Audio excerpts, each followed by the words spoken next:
Good morning, everybody. There's my face. And I should probably reset this. So how's everyone doing today? It is Tuesday. Well, I'll tell you the date in a minute. I can't remember.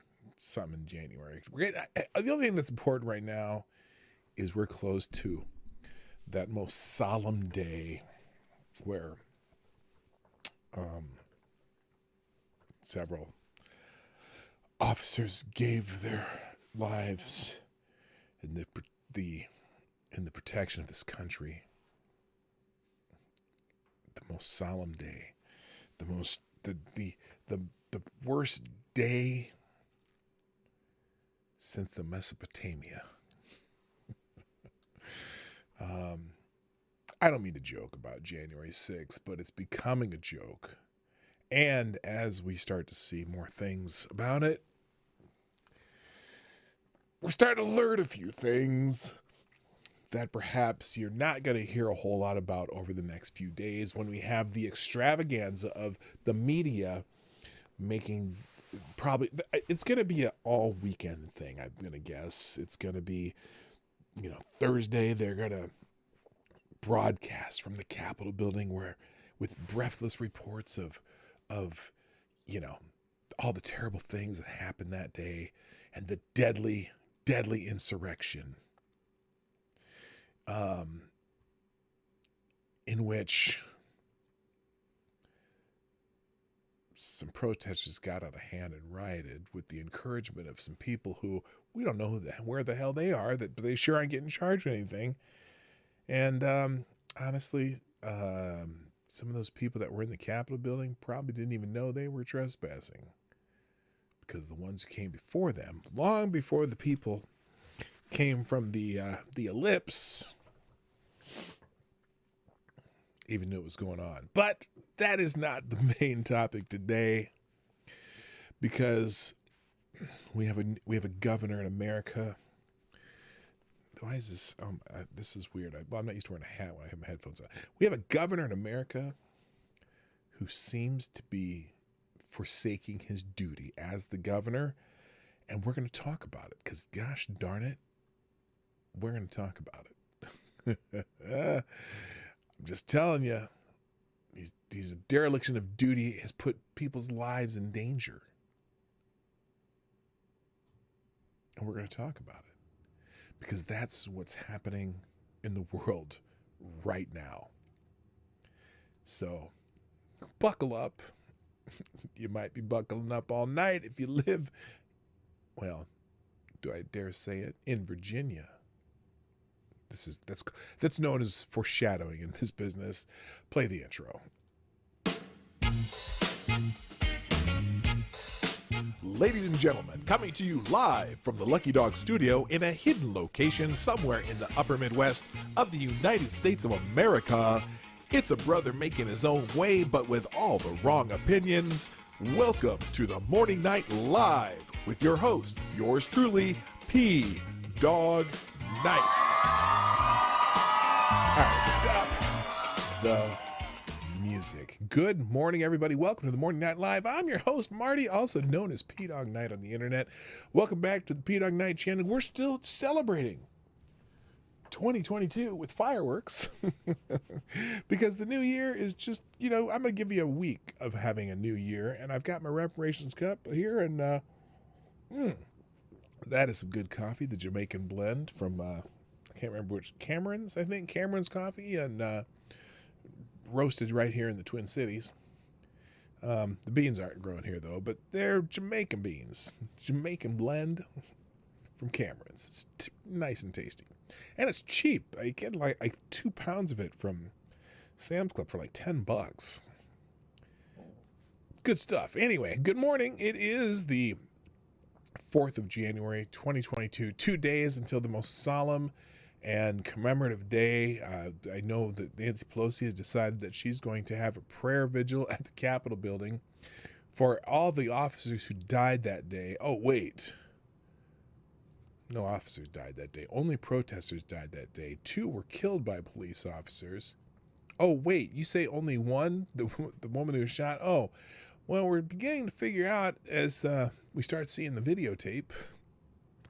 Roll the tape, Johnny. That there were 2 protesters that probably were. There was a second protest that probably was killed by the police.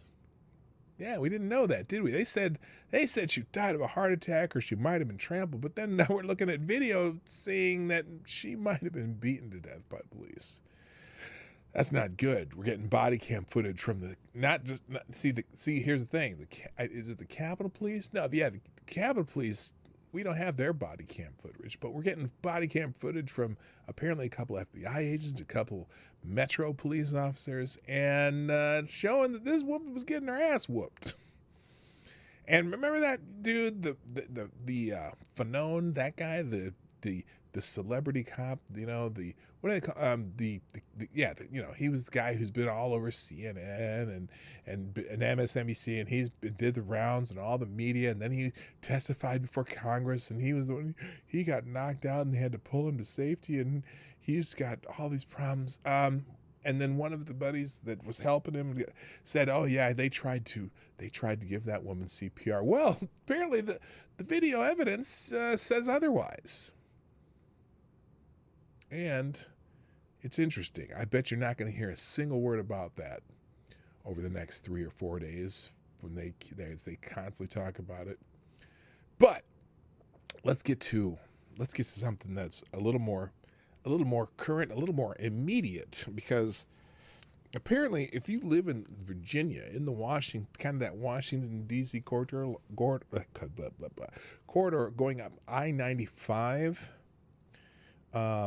between, I don't know the betweens, but it's I-95 going into Washington, D.C. If you're on that road, well, you've probably been there a while, because, well, I know no one's listening from there, but apparently there was this big snowstorm went through the Northern Virginia area, and there's a road, I-95. There have been people stuck on that road since yesterday, as in they've been on that road. Apparently there was a couple accidents, there's a bunch of stuff going on, and people have been stuck on that road all night long. They've been there all night, like some of them 15, 20 hours. Not good, including the junior senator from Virginia, junior senator from Virginia, Tim Kaine, former vice presidential candidate with, what's her name? What's that? You know, whatever that woman is who ran for president that nobody really cares about anymore. Although she did have that, she did read her victory speech. What a pathetic thing that was. But anyway, yeah, there's a whole lot of buzz about this. You know, in fact, it's trending on Twitter right now, and Glenn Younkin's trending because, you know, some people say, why isn't Glenn Younkin doing anything? These people are stranded. He should be doing something. We'll answer that shortly. So anyway, but until then, until we get to that, we're going to get that in just a moment. But before I do that, of course, as I do on the daily, I say good morning to the fans. Not the fans. You're my friends. I can't call you fans. You're just people who like to enjoy what I do. And I appreciate you too. And some of you don't like what I do. And that's okay too. I welcome everybody, whether you like it or not. Whether I like it or not. So anyway, so good morning first to who's in the chat. Oh, you know what I forgot to do? Hang on. Let me click a little button here. Make sure I got this thing ready.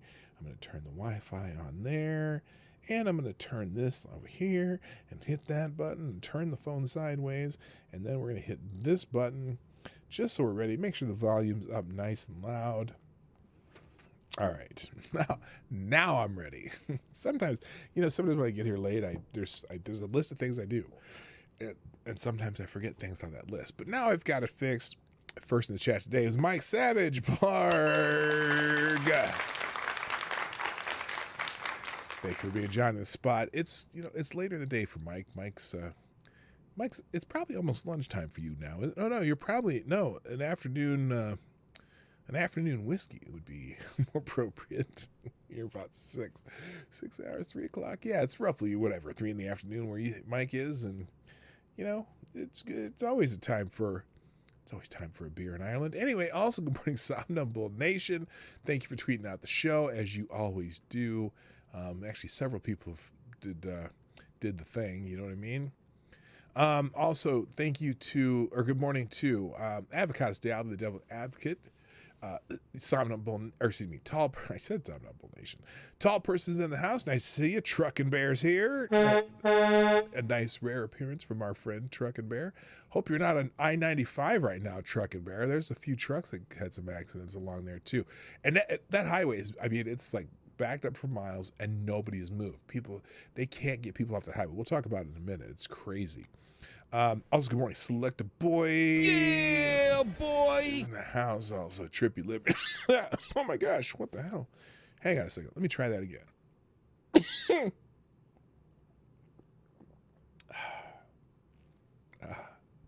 just makes my day. Trippy Liberty's in the house. How you doing, my friend? Also, good morning too. Let's see. Attack Alpacas here. Hi there. Did I say Avocados Diablo, the Devil's Advocate? I think I did. Nomad, that's a new one. How you doing? Also, good morning, Legit Low Talker. And also, Don Julio, Gulf City Biker and Trash Man's in the house. What's happening? Nobody Not Me's here. Patrice Ripley, the Morning Night Live official K-pop aficionado. Patrice Ripley, yes, that Patrice Ripley. Did my screen jump? Yes, it did. Also, wow, is that all that's here? Oh, hell no. I'm local now. No more OTR for this fat man. Well, good, man. Good for you. I hope the local gigs help is working for you. Anyway, if you're just joining us today, please make sure sometime during the show you hit the like button, because that's a YouTube thing. People always ask you to hit the like button, and whether you like me or not, I'm going to ask you to hit the like button. And then also, please share the stream before, during, and after the stream. If you're here on replay, please put a comment in the comment section so I know you're here, and you can sponsor the show, because the sponsor of the Morning Night Live is you. You can do that by going to PDawgKnight.live. You can sponsor the show there, upper right-hand corner, and you can even get little goofy little what do you got? Little alerts that pop on the screen, and I'll read whatever you write. And that's the Streamlabs link, or you can do it through YouTube Super Chat, or there's a couple other options in the description down below. If you want to sponsor the show 24 hours a day, the Streamlabs link work, the PDawgKnight.live links work, and the two options that I've included in the description down below work 24/7. So that's great. Good morning, Bishop. How you doing? Who says what? What? Anyway. That's why you always carry enough shit in your car to survive being stranded for a short amount of time, especially during winter. Here's the problem, though. Now, the thing is, these people, yeah, you do that, and especially if you're going to drive out in a snowstorm. What's crazy about this? Well, we'll get it. I'm going to show you something, because we're just going to go down the thread, because it is nuts, man. So anyway, what the Avocado Diablo was mentioning was what I was talking about in the beginning of the show on I-95 in Virginia. Hundreds of people here. We'll just start with this one. Top story. This is NBC 12. Hundreds of people stranded on I-95 for 10 plus hours. And this was at 4:50 a.m. Okay, so it's 10:22 Eastern time. So it's another 5 hours. Stranded on I-95 for 10 plus hours with temperatures in the low teens. Now, whatever, the low teens. Y'all wusses out there in East Coast land where we're down below zero where I live. Well, maybe not today, but we've been there. But anyway, he says, this is Anthony Antoine from, let's see, NBC 12, I'm assuming somewhere there in Virginia. I've never seen anything like this. About 50 miles of the interstate paralyzed. So they had a couple truck accidents, and we'll open this link here. They had a couple truck accidents. They had all kinds of stuff going. You see trucks jackknifed. It was in a snowstorm. And Spud, how you doing? Oh, can't stay. Well, we'll catch you later, brother. So these drivers on I-95, they're coming from all different kinds of places, and really it's a busy highway. What I don't understand, there must be a section of this highway where there are not a lot of exits, because a lot of these cars, aren't exiting or whatever, and they're just stuck on the freeway. And also the fact that several trucks, kind of jackknifed in the snow. There's been some accidents. And so people have been stuck there for, like I said, some of them have been there 15, 20 hours. And you got to figure, if you were just out, let's say you went and got on the freeway, okay? And your plan was to just, you had to get on the freeway and someplace where you're going that's close by down the next exit or something, for example. But you get stuck on this freeway all night, and your exit's right up there, but you can't get there because there's shit blocking the roads. I can't even imagine. Hello, Renee Mayette. Good morning. Welcome to the show. Anyway, so almost 24 hours, the Virginia Department of Transportation has been working to assist drivers who've been stranded on I-95. Since Monday night, motorists have been asked to avoid the area as additional resources are sent to clear the down. There were downed trees too, and disabled vehicles. Hello, Brent. How you doing? Good morning, Brent Hayes. Downed trees and disabled vehicles. Earlier in the day, all southbound lanes of I-95 in Stafford County were shut down at mile marker 136 near Centerpoint Parkway after a crash involving 6 tractor trailers. According to NBC4, the area was cleared around 6 p.m., and VDOT says there were no injuries. About an hour later, the department cautioned drivers in the area as heavy snow continued to back up traffic near Rappahannock River, the Rappahannock River. Okay, so this is the scene. This is wild. This reminds me of stuff you see in mountain regions. And I'm assuming this is somewhat of a mountain region of Virginia. But okay, so that's just, pictures of how much it was snowing. And then here is it starting to back up. So those are the pictures there. Anyway, Around 9 p.m., drivers were still stuck in both the northbound and southbound lanes in the Fredericksburg area. VDOT, which is the Virginia Department of Transportation, says it's aware and working to reach people. Officials say cameras in the area are down due to power outages, which is limiting their abilities to confirm locations of crashes. And then over the night, breaking news, a rapidly deteriorating situation on I-95. As the temperature drops, about a dozen tractor trailers are disabled between Courthouse Road and Center Point Parkway. All lanes are blocked.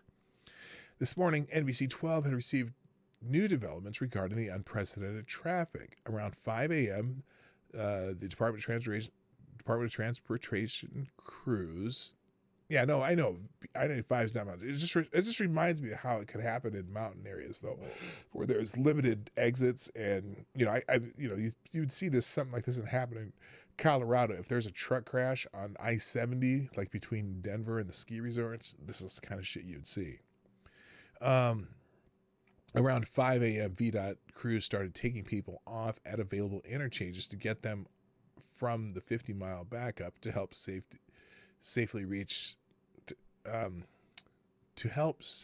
stranded motorists and get traffic moving. But it hasn't happened. There have been people, in fact, well, we'll show you some of the tweets. This caused Virginia State Police to close I-95 north and south to incoming traffic at exit 152 in Prince William County. Is that Prince William County? Is that Maryland or Virginia? I don't know. After receiving several calls from viewers about their experience, expressing concern for loved ones stranded, VDOT released a statement regarding the chaos. 4 hours we've been watching these VDOT cameras and traffic hasn't moved an inch. Now that's, and so they had a statement from the Department of Transportation. Motorists should plan to avoid travel. Here, let's just open this up. Sorry about that. Here we go. There we go. Motorists should avoid, Interstate 95 is closed, northbound and southbound from exit 152 to 104, blah, blah, blah. We know many travelers have been stuck on Interstate 95 in our region for an extraordinary periods of time over the past 24 hours, in some cases since Monday morning. This is unprecedented. We continue to steadily move stop trucks to make progress towards restoring lanes. In addition to clearing the trucks, we are treating this for snow and several inches of ice that has accumulated around them to ensure that when the lanes reopen, motorists can safely proceed to their destination. Motorists should plan to avoid travel on I-95 in this area until lanes reopen and significant congestion clears in the area, even as travel lanes reopen, yada, yada, yada. So anyway, the Department of Transportation of Virginia is trying to make things happen, but, and that's a big but, I couldn't resist. I like big butts and I cannot lie. You other brothers can't deny. When a girl walks in with an itty-bitty wasted around thing in your face, you get sprung. Okay, anyway. God, I'm weird. I'm weird as hell. Anyway, so as I've been, and I don't know why I'm so fascinated by this. Mainly because, this is an area of the country that probably is not as used to severe winters as we are in my location of the nation, aka Minnesota. But as we scroll through this, there's lots of interesting things happens. For example, this is a tweet from Senator Tim Kaine. I started my normal 2-hour drive to DC at 1 p.m. yesterday. 19 hours later, I'm still not near the Capitol. My office is in touch with the Virginia Department of Transportation to see how we can help other Virginians in this situation. Please stay safe, everyone. Accidents strand people all the time around here on the mountain roads. We get stuck one time for a few hours, but there was a blood drive vehicle who had all the good snacks in front of me. Oh, you lucked out. Yeah, in these kind of situations, some of the truckers are tweeting about this, and they're saying, they're saying, just talk to the truckers, because the truckers always have lots of snacks, extra water, whatever in their cabs and things. And they're out, everyone's helping each other. Here he tweets, a Connecticut family returning in a packed car from Florida walked by in the middle of the night, handing out oranges as we were stopped for hours on I-95. Bless them. That's sweet. In this kind of situation, you don't care what people's politics are. You just try to help people, man. Other things. PDawg, big problem is that he started at 70 degrees. It started at 70 degrees. It ended like this. Is that true? I didn't know about that. CNN, drivers stranded for hours on major interstates Monday night after a severe winter storm caused a massive backup. Authorities scrambled to clear the path. Interstate 95 is closed. Of course,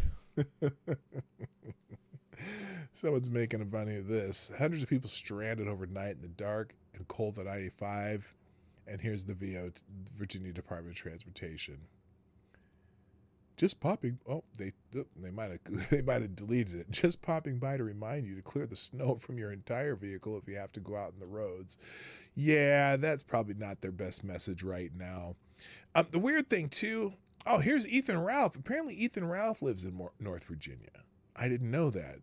If it wasn't for this based black farmer, I'd still be stuck in the woods. Oh, this has nothing to do with Virginia. Never mind. Psych.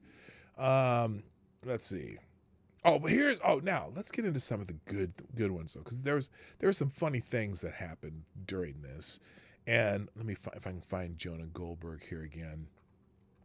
There were certain people that were a little bit annoyed at the government response, because some people just can't survive without the government responding to something. I will listen to some of these drivers talking too in a minute. But one of my favorite things that happened is, oh my gosh, an AJ Plus, hundreds of drivers in Virginia spent 15 plus hours stranded on I-95 after a crash involving tractor trailers. People were left in freezing temperatures as 14 inches of snow fell, running out of food and fuel. The storm led thousands of flight cancellations and left 500,000 without power. It's funny how we take electricity and modern technology for granted. Excuse me. Someone here is saying,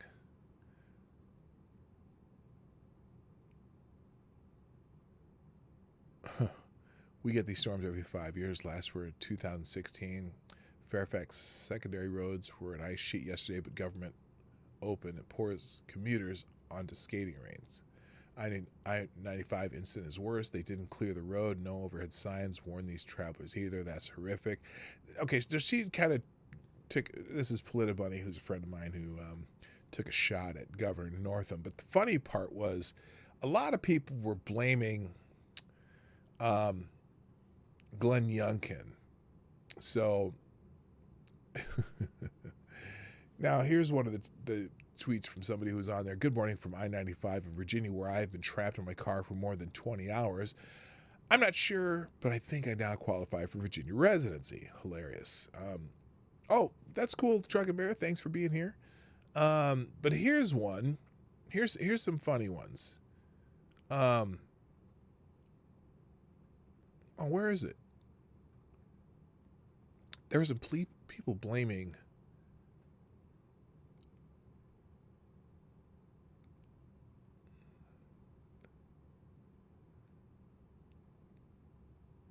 Twelve hours later, you are now just now mobilizing to rescue people stranded in 15-degree temperatures with no food, water, or gas at Glenn Younkin. Here's the problem. A lot of people bitching about Glenn Younkin. Seriously? You're just now mobilizing Glenn Younkin? Here's your evidence to clean out Virginia Department of Transportation. Glenn Younkin, Virginia Governor, are you safe and warm? I-95 has been a parking lot since 3 yesterday afternoon. This is a glimpse of the governor Virginia elected. Unacceptable. Where are you when your constituents are stuck today? Replying to Glenn Younkin. Morning, Joe. Maybe Mr. Glenn Younkin is hard at work trying to get rid of critical race theory out of Virginia schools. Who gives a damn about a few thousand people freezing to death at I-95? Okay. Here's the problem. Glenn Younkin is not the governor of Virginia yet. He was elected, but he's not sworn in till the 15th of January. And all these people are bitching at Glenn Younkin. So anyway, and look, this is a snowstorm. It's not, what's the dude in there now, Ralph Northam? It's not his fault either. It's just, these things are rare in Virginia, and the shit's going to happen, and just happened to be in this particular spot where there was an accident, and then the snow started falling, and they got caught in a shitty situation. So anyway, I found great humor at all the people bitching at Glenn Younkin, though. Anyway, let's check this. What is this notification? Oh, I see. Someone's just here, and then let me check this real quick. I don't know what this is. This could be just a hi. Oh, okay. Oh, okay. I just got to reply. I would just see if I can get Sam to come on my show sometime. We'll see what happens. She may not be able to because I'm pretty small potatoes. But anyway. All right. Other things happen in the news today. I'm trying to click through because now I've put so many of these. I've been fascinated. There was a Spaces open on Twitter. Those Spaces things where people can just come in and talk at all the same time. And it was a Twitter space of people who were stuck in the traffic. So they're all talking to each other, and it was interesting. Unfortunately, I was hoping they would stay going during the show so we could listen to it a little bit, but they were all just talking about different places they were, and there's certain places that were moving, and they were just encouraging each other.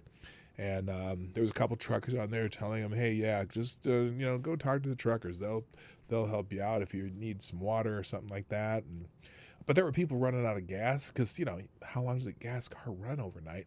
And a lot of people were asking about how the electric cars were faring because, how long are their charges going to last, especially if you're trying to heat an electric car.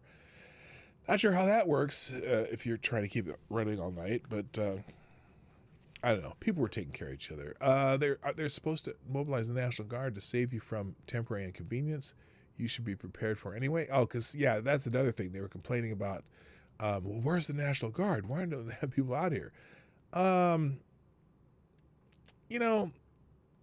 This whole situation is pretty much a poster for if you live in a place in winter climates, have a kit in your trunk just for these kinds of emergency. You never know when you're going to get stuck. You never know when you're going to slide off the road. So have a kit with some, extra blankets, maybe keeping some water in. Well, water is not great to keep in your car because what happens is your car, if you're in a cold climate, the water's going to freeze in your car if you leave in your car. But have things, that you can, maybe some snacks, maybe some road salt. Just make a kit. If you go on the internet, there's good ways to there's good lists for that. I always have my jumper cables. I have a can of not salt, but kind of a mixture of potassium chlorate. I think it's whatever that stuff you use to snow melt stuff. That's mixed with some sand. Got a couple extra blankets in the vehicle and that sort of thing. Good morning, Jeffrey Russell, by the way. Car powered by electric powered by coal-fired power plant. Yeah, the coal power. I should always call them coal-powered cars. If you have a coal-powered vehicle, I'm not sure how that lasts in a situation like this. In a gasoline, combustion engine vehicle, as long as you have some gas. You start your car maybe once an hour just to warm up and then turn it off, and you have a couple of extra blankets or whatever. You usually do okay, but I don't know. Retro veteran gamer, good morning to you also. All right, let's see here. Let me go back through here. Everything I have open is something about the about that. All right. All right, let me go back. Let me get at this Capitol thing, because obviously we cannot stop hearing about January 6th. And again, it's going to be a nonstop January 6th extravaganza over the next, at least probably through Sunday, because all the guests in the Sunday shows are going to have to be something about January 6th. And Nancy Pelosi's going to hold a prayer vigil on Thursday. And it's just, they're going to treat this, they have been treating this as though it were the latest, I hate to use the term, but 9/11, right? Stephanie, good morning. How are you? And, but here's something that you're not going to hear. And Julie Kelly has been doing amazing work over at American Greatness reporting on this. And so here is what I was talking about earlier. Okay. What did the Capitol celebrity cops do to Rosalind Boyland? Now, if you don't know that name, yes, the insurrection.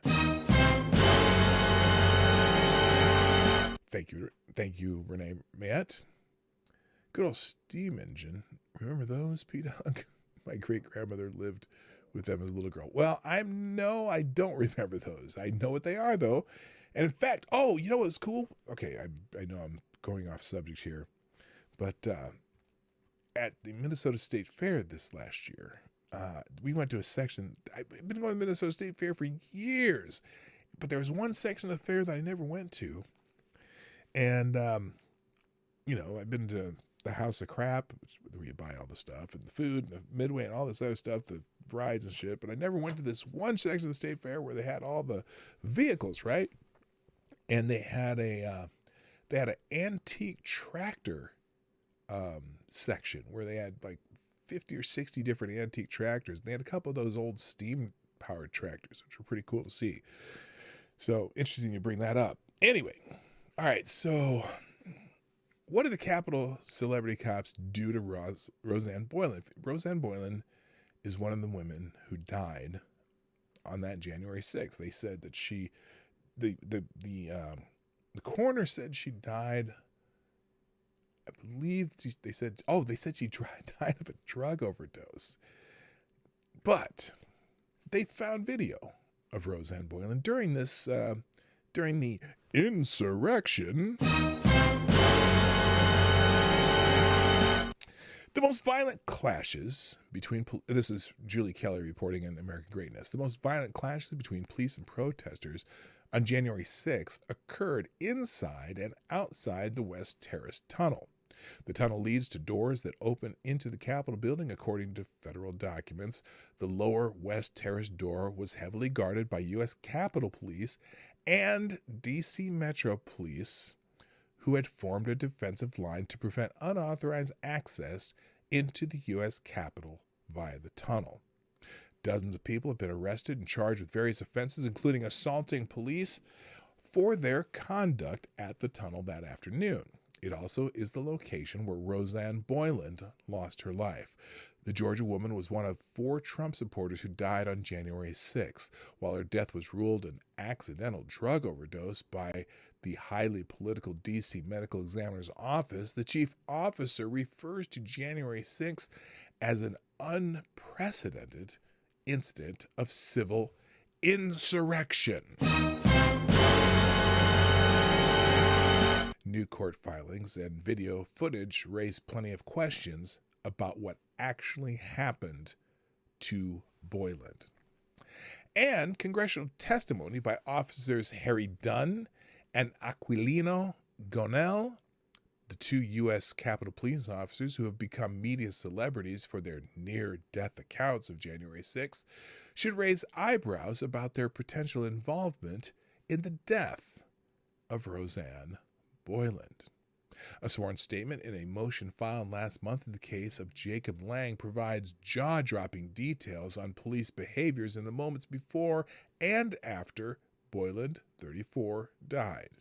Philip Anderson, a protester who was near Boyland when she passed out, accuses law enforcement of using excessive force and for spraying a highly noxious gas on protesters in the West Terrace Tunnel. Anderson told the court that Lang, who has been behind bars since January awaiting trial, saved his life on January 6th. Quote, "I do not know what type of gas the officers used, but I know for sure that it was not tear gas," Anderson said in an affidavit signed on August 22nd.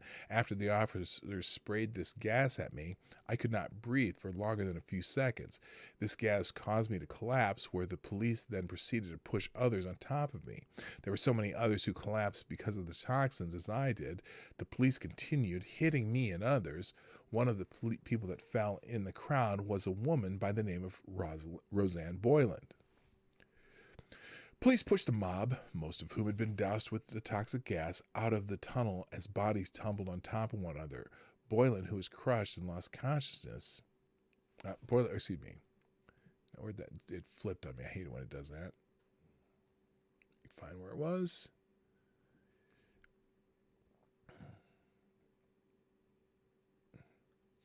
Okay.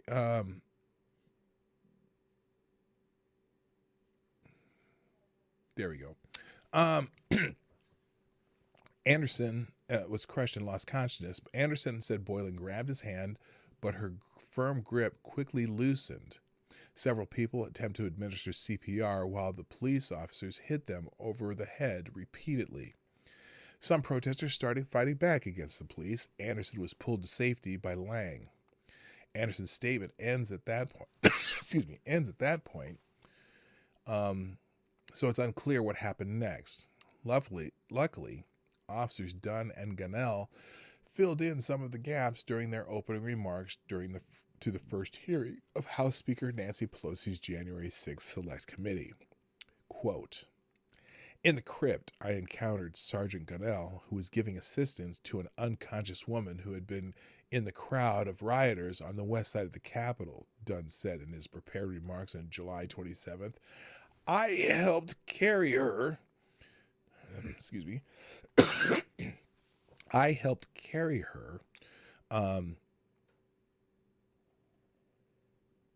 to the House Majority Leader's office, where she was administered CPR. Gunnell testified that around 4:26 p.m. on January 6th, he gave CPR to one of the rioters who breached the Capitol in an effort to save her life. He did not elaborate, and committee members, including alleged truth-seeking representatives Liz Cheney and Adam Kinzinger,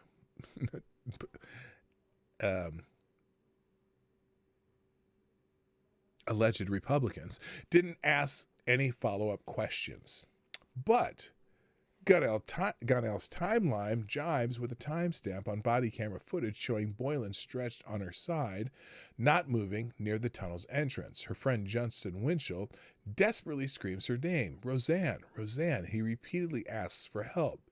"She's dead. She's dead." For the next few moments, unidentified individuals tried to give Boyland CPR. Wait, that's not the officer. What do I mean, unidentified individuals? Quote, "Rioters attempted but failed to resuscitate her," a New York Times investigative report disclosed on January 28th. They then carried her back to the police. They then carried her back to the police battling rioters at the doorway, who moved her into the Capitol Rotunda, where paramedics eventually reached her, one eyewitness said. By the time they decided to pick the person up and give them to a police officer, she had blue lips and blood was coming out of her nose. Hello, Tyra Alexander. How you doing? The ghost of Rona? No, I just have a scratchy throat. When paramedics arrived, according to a January 15th Times article, 2 Capitol police officers in the rotunda were performing CPR on Ms. Boyland.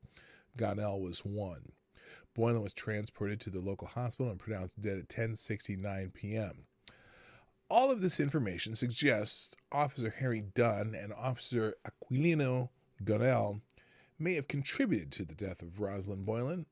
Roseanne Boyland, or at the very least, were highly negligent with her body after she died. One witness account said Boyland collapsed from asphyxiation in the tunnel. She is photographed walking and smiling before she arrived at the Capitol. Did she die of an overdose, as the D.C. coroner claimed, or from the poison used inside the tunnel by police? Did Gonell, who said he was a little more terrified on January 6th than during his deployment into Iraq, attack anyone, including Boyland? If he was close enough to Boyland that he had helped drag her lifeless body back through the toxic tunnel and into the rotunda, was he one of the officers dousing protesters with chemicals and beating them with batons? Why did he not seek emergency medical attention at the scene if she was turning blue and blood coming out of her nose? Further, what did Dunn do? He met Gonell in the rotunda, according to his own testimony, and allegedly watched him administer CPR to someone who, by all accounts, was already dead. Why did he bring her into the office of House Majority Leader Steny Hoyer? To hide her body from public view? Where exactly was her body when paramedics arrived? The media, Democrats, and never Trump Republicans, oh, that's redundant, have never fully embraced Officer Dunn and Gonell as heroes. For months, both have given emotional interviews have fully embraced Officer Dunn and Gonell as heroes. For months, they both have given emotional interviews insisting they were the ones nearly killed on January 6th. Gonell described the fighting in the West Tunnel as, quote, medieval, end quote, and blamed Donald Trump for the terrorists who were assaulting us that day, quote unquote. During his testimony, Gonell had apologized for his outburst, suggesting people should go to Trump's house and attack him. Gonell has been on paid medical leave since January 20th of last year. Dunn claims, without any video evidence to support it, that he was called a N-bomb repeatedly by Trump supporters after he told them he voted for Joe Biden. But the American people should now consider the real possibility that U.S. Capitol Police, a federal law enforcement agency, killed not one, but two unarmed female Trump supporters on January 6th. We already know that won't matter to the news media, who covered it up the name of Lieutenant Michael Byrd, the USCP officer who shot and killed Ashley Babbitt, and who now praise him as both a hero and a victim. But it will matter to the public. Deplorable lives matter too. We also know everyone, the United States Capitol Police, the D.C. Medical Examiner's Office, the national news media, the Democratic Party, the U.S. Department of Justice, Joe Biden, has lied and concealed. Why'd that flip? Has lied about and concealed key aspects of January 6th, particularly the death of Officer Brian Sicknick and the cover-up of Ashley Babbitt's killer. After 8 months, we finally have an answer to the question of who shot Ashley Babbitt. Next question is, who killed Roseanne Boyland? Now, interesting article.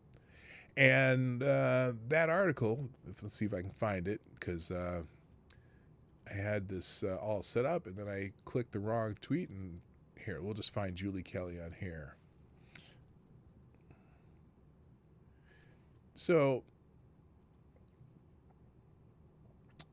that came from some more footage that has been found. There's been body cam footage found. There has been,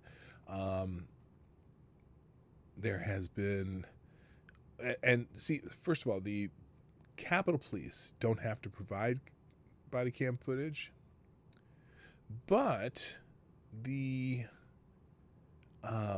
Metro Police and the FBI also had people out there wearing body cams. Now, here's the thread right here that I was looking for. We'll put this on the screen. So this is someone named Stephen Horn. Oh, I had this bookmarked anyway. Who says, I believe I've identified Rosalind Boyland in the 3 hours of security footage from the tunnel shortly before her death.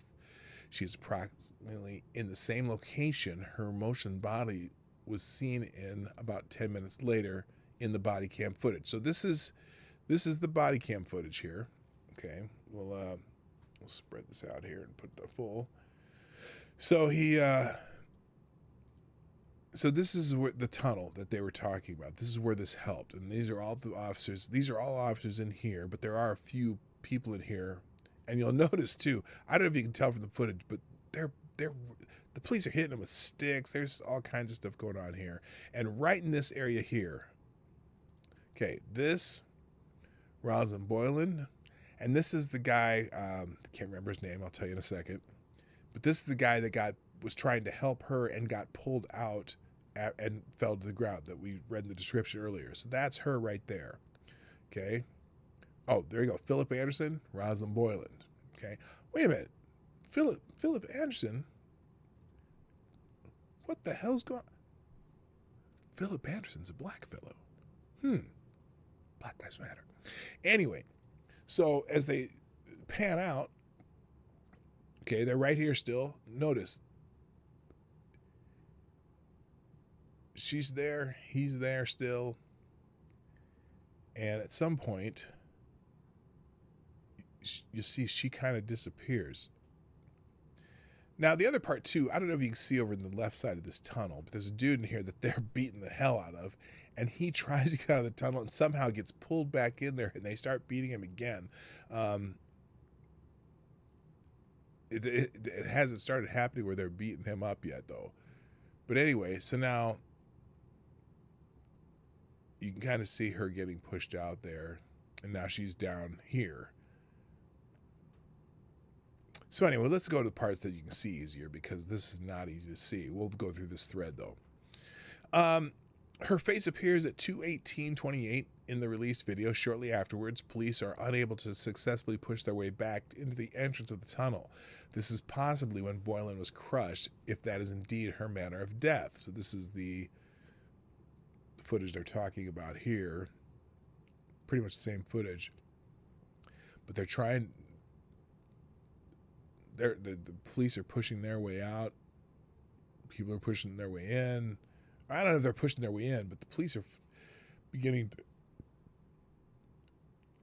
you can kind of see how this is all getting compacted as everyone's pushing on each other, right? And then he continues, I'm not sure when precisely she collapsed. As soon as 3 minutes later, an individual in the fur-lined hood appears to look down at the spot where Boyland would be found, then turns and yells back to the police. Audio would be useful at this point. So again, he's using the same part of the thread. I'll show you where he's talking about here, though. The guy in the... Let's see if it's here. Hang on. Let's see where it's at. You go to the beginning here. There's a guy in a fur-lined hat. That's right here. This guy right here. You can see my cursor. So this is the guy he's talking about. The guy in the fur-lined hat. And notice how he's trying to help someone who's on the ground there.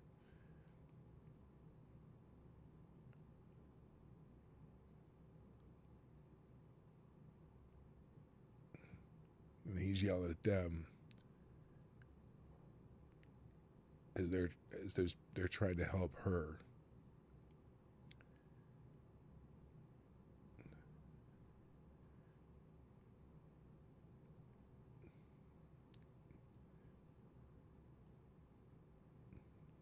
So it's kind of hard to see there, but we'll keep continuing his thread here. The police don't appear to show much interest in giving Boyland medical aid. We have a better idea of what happens next because the feds have released body cams showing some brutal assaults which occurred over Boyland's body.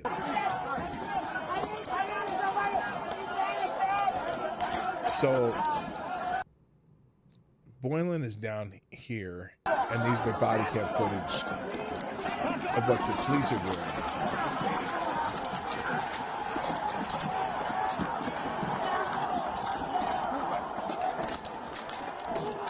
So they're busy, and somehow these guys are beating them. So these guys start hitting him back with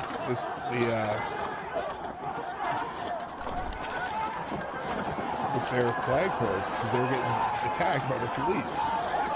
Meanwhile, Boyland's body is down here in the left corner. Hello, Jimmy from Philly.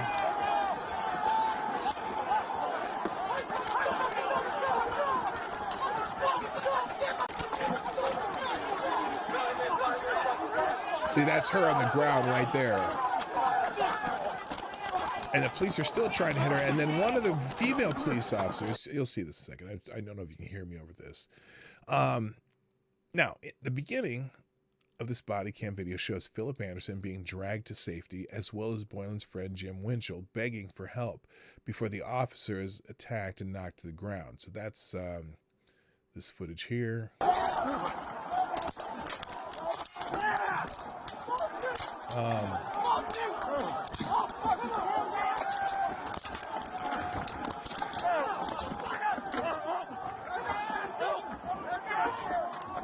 I don't know if you can see it.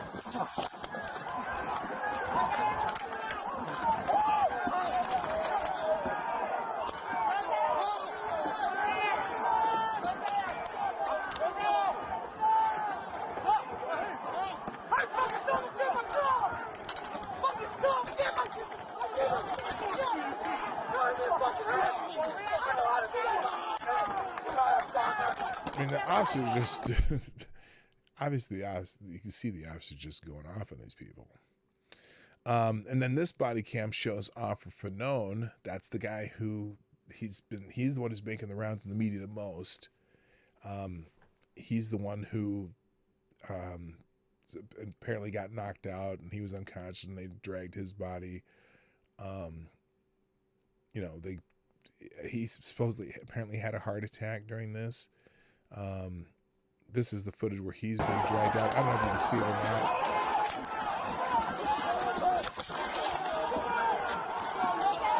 So Fanone was back there. But they're doing this all over the top of her body.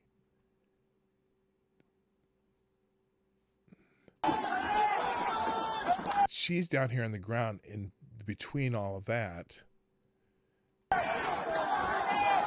And then there's Fanone being dragged out.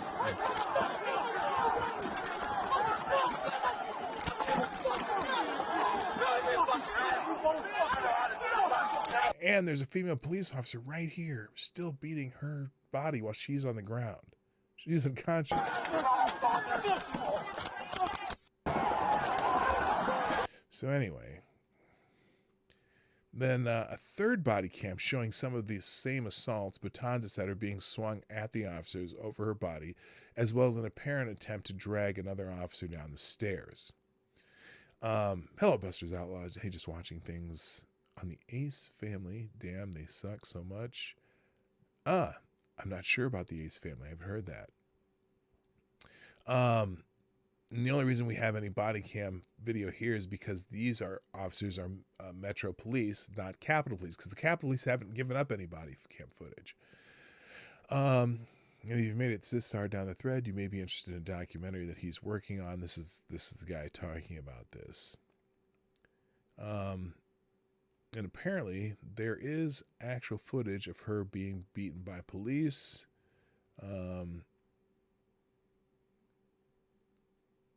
that's from this section of the body cam, that same body cam about Fanone being dragged into the crowd, as well as an officer on the right appearing to strike Boyland's still body with her baton that was there. So I'm pretty sure you're not going to see any of this analysis over the next few days, at least not in the mainstream media.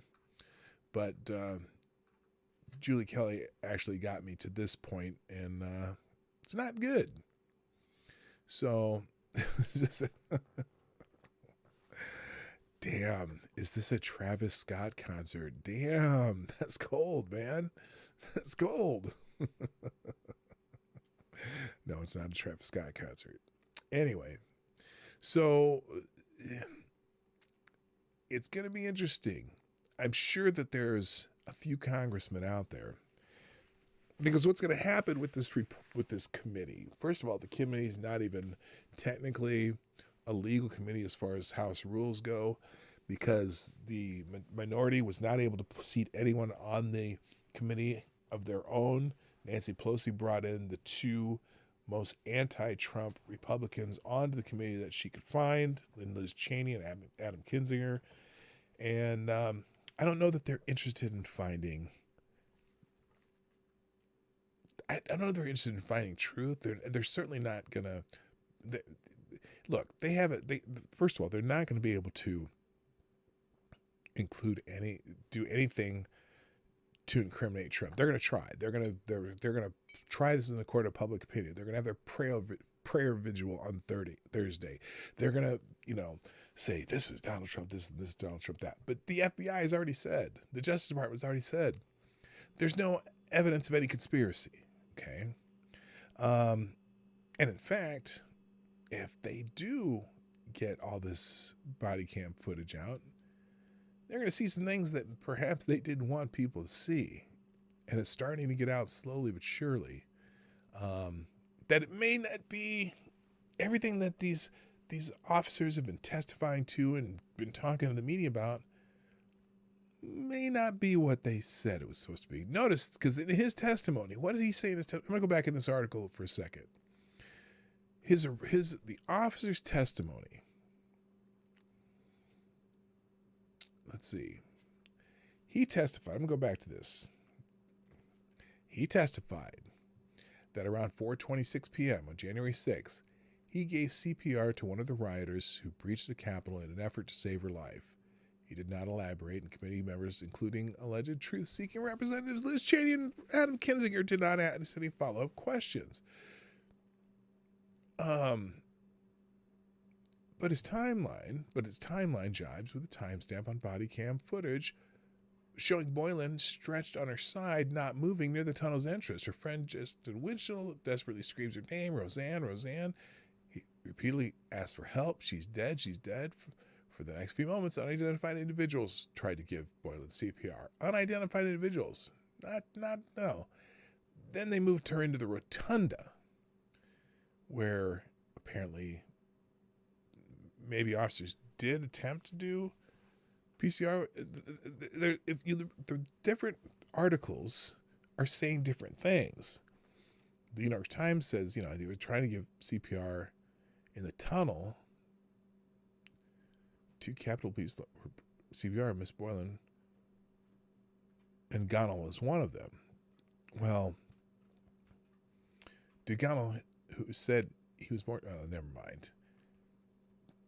They didn't attempt to help her when she was on the ground. Of course, they were too busy beating people, and then people were fighting back with them. It's just fascinating that it seems like they may have instigated some of this as much as anyone else. I don't know. Anyway, that's that. I had an interesting exchange here. I noticed something here that the media is doing. Let's move on to another topic here. Wait a minute. Before I get to that, okay, let me go back. Let me get to this real quick. So Representative Eric Swalwell, who's everybody's favorite representative, apparently is tweeting. I was going to let you know. I got called into work. Hang on a second. No, I just got called into work. I'm going to go to work. Okay. Okay. But can we have dinner? Lunch? Yeah. Well, I'm leaving. I'm going to... Oh, my God. I'm just telling you, I got called into work.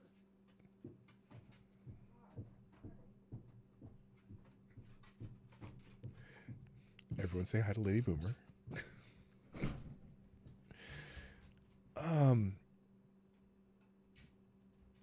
Give me just a second here.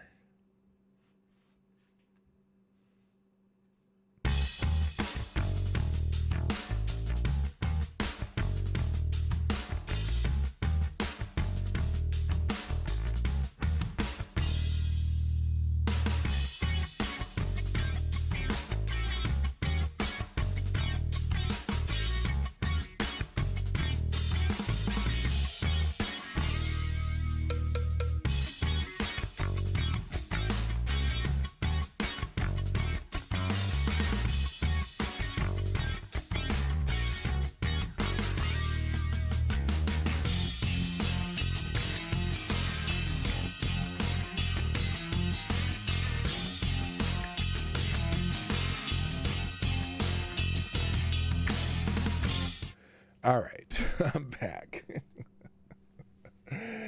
Anyway, thank you, Jimmy from Philly, for sponsoring the show. You're the first sponsor today. I appreciate you, man. Who says, good morning, P-Dawg in chat. Thank you, Jimmy from Philly. I appreciate you. Jimmy from Philly wiped. Nice to see you, brother. No soup for you. Yeah, no soup for me. She's a little annoyed with me right now. I don't know why. It's like, just walk down here and interrupt me in the middle of a show. But it doesn't look like I'm doing anything when she comes down, so it's hard for her to tell that I'm broadcasting, but I think she knows I am. Anyway, let's talk about Representative Eric Swalwell, because he said something fascinating.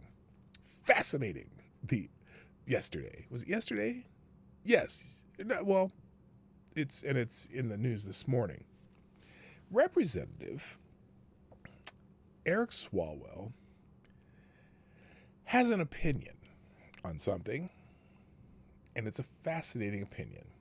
And here's what it is. This is it.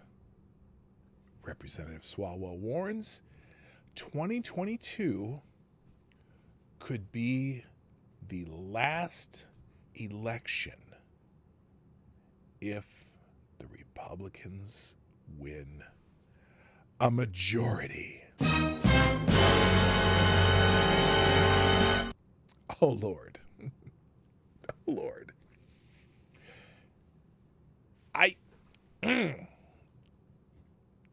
And then people reply to this, it's past time for the Democrats and administration to roll out a strategic multilingual ground game across the country to get out and vote. The GOP has been overtly changing the rules in their favor, so our only response that we can ensure a sweep doesn't happen is our vote.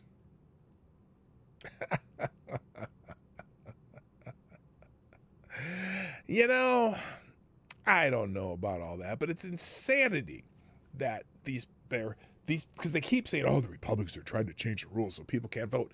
I'm looking at some of these so-called voter suppression laws they keep talking about. I'm trying to figure out now, how the hell is that going to stop anyone from voting? By actually having the voting hours known so people know when they can vote. Oh my God. And actually not just letting it everyone can vote until we get the weekend. The Democrats want it this way. They want it so everyone can vote until they win. That's pretty much their whole thing. They want no restrictions. They want to be able to just have anyone vote, and as often as they can, as whatever they can, until the Democrats win. The Republicans are saying, you know, maybe we should have people who are citizens vote, and maybe we should have, you know, actual voting hours so people can vote. Now, and they still, it's funny because in all these states, they had these expanded voting hours and all these new voting rules specifically for COVID, right? And so a lot of Republicans are like, okay, yeah, we had those specifically because of one emergency, right?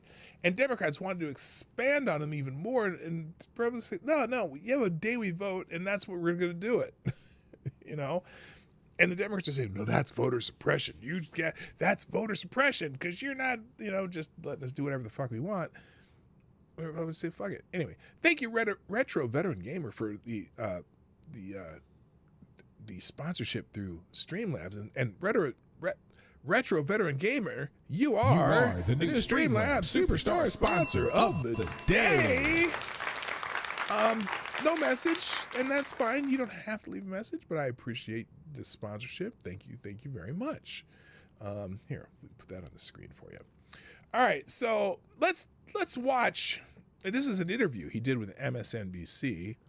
Now, okay, surefire way for Democrats to win: voting rights, January 6th committee, climate change, build back better, legalize weed. Any questions? They're saying that this is how the Democrats can win. That voting rights bill where it's like, oh, the rules are there, you're not allowed to have rules in your state. First of all, I don't think the Democrats quite understand why that might not be constitutional, the way they wrote this voting, whatever, HR 1 bill, right?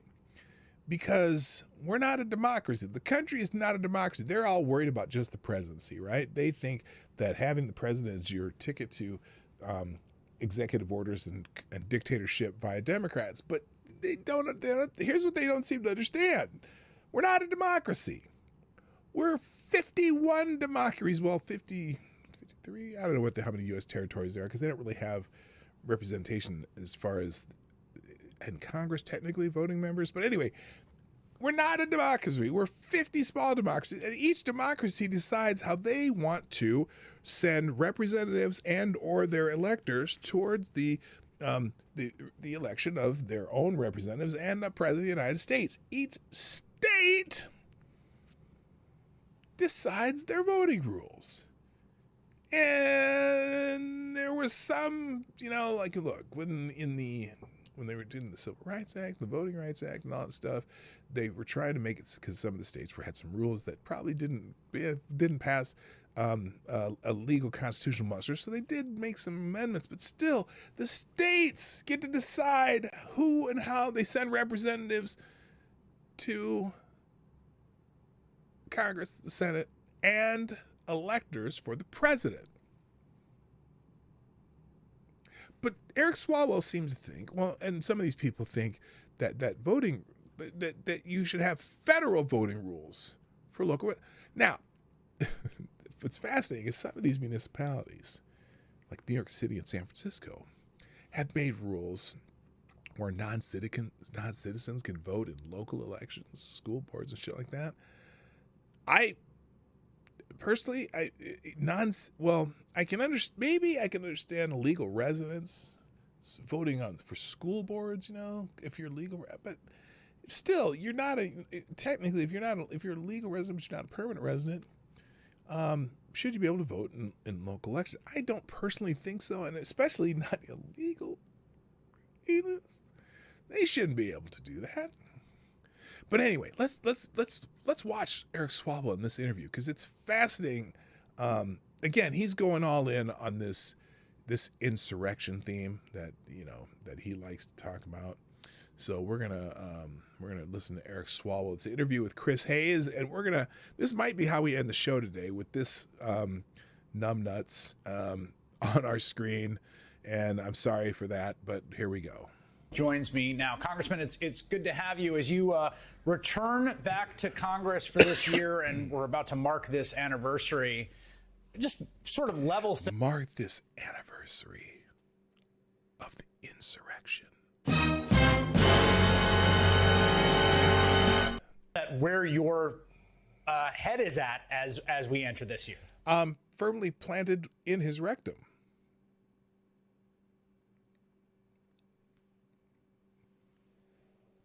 Did I say that out loud? I think I did. I didn't mean to. Sorry. Couldn't help it. Well, Chris, Happy New Year. And going into this new year, we want to be a party that delivered us out of the chaos of the Trump administration, that delivers on ending. Seems to me the chaos of the Trump administration. The chaos of this Trump administration. The chaos was you assholes fighting with the Trump administration. Sorry, I just said it out loud, and I meant to say that one out loud. It was you assholes. Russia. That was the chaos. Trump did just fine. You guys were the chaos. The pandemic gets people vaccinated, gets people back to work, and addresses, a lot of the issues that still persist around climate. Now we're up against, of course. Yes, the rising seas that have been rising. Wait, is it because Miami's flooded and New York is underwater, and there's beachfront in the middle of Washington, D.C. now because the oceans have risen just like Al Gore said they would. What? They have it? What? Barack Obama, what? He has a house on an island in Martha's Vineyard. Why would he buy there if we're going to have the rising oceans and shit? What? Ever since the Ice Age? Really? Climate change. Global warming. Global warming ever since the Ice Age. You be in that. Okay. Ever since the Ice Age, we've had global warming. Did you know that? Chaos. We're up against a Republican Party that chooses violence over voting. Okay. We have a Republican Party that chooses violence over voting. Really now? Have there been any elections since a year ago? I know there was an election in Virginia. Republican governor won, Republican lieutenant governor won, etc. There was an election in New Jersey. Democratic governor won, and so on and so forth. Those are just two of the examples. I'm pretty sure there have been elections since January 6th. January 6th wasn't even a day of voting, in fact. But so they choose violence over voting. Maybe it's just two anecdotal evidence examples, but I don't recall any major violence or any violence in Virginia. Well, there was, were there some, I don't know. And I don't recall any violence in New Jersey. There's an election there. And there was other elections all around the country for various offices and no violence. I don't know what the hell he's talking about. Chooses violence over voting. Fascinating. He wrote that slogan and had that ready, all teed up before he went on Chris Hayes. Wonder if he uses it again. And on January 6th, as we commemorate and honor the fallen officers and the wounded officers of that day. The fallen officers and wounded officers of that day. Let's just start with the first half of that sentence. The fallen officers of that day. How many were there, Eric? The fallen officers of that day.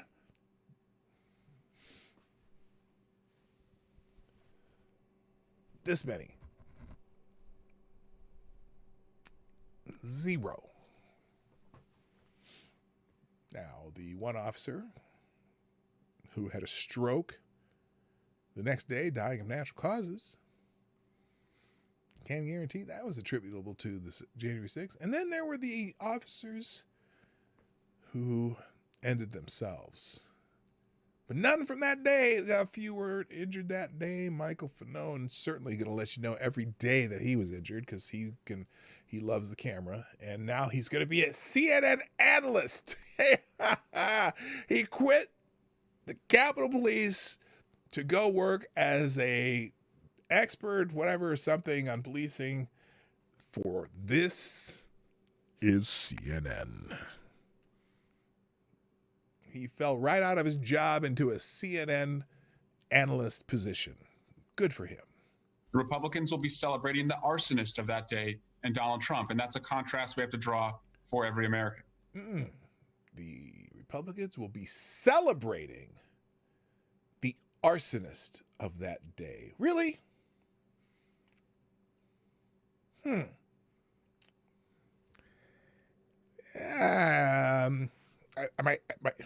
I got to get that X to doubt thing fixed.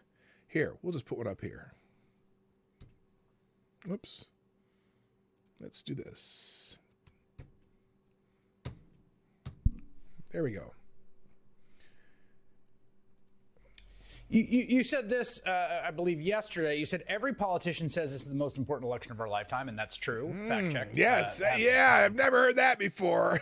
Every election. Have you ever heard of an election that wasn't the most important election of our lifetime? Seems like I've been hearing that since the friggin' 80s. Every election, every time a new election comes up, this is the most important election of my lifetime. Well, usually, you know who usually says that? You know who usually says this is the most important election of our lifetime? It's usually the politician who's running for office who says that, and I blame this on both sides. This is not just an Eric Fartwell thing. Oh, did I call him Fartwell? I didn't mean to.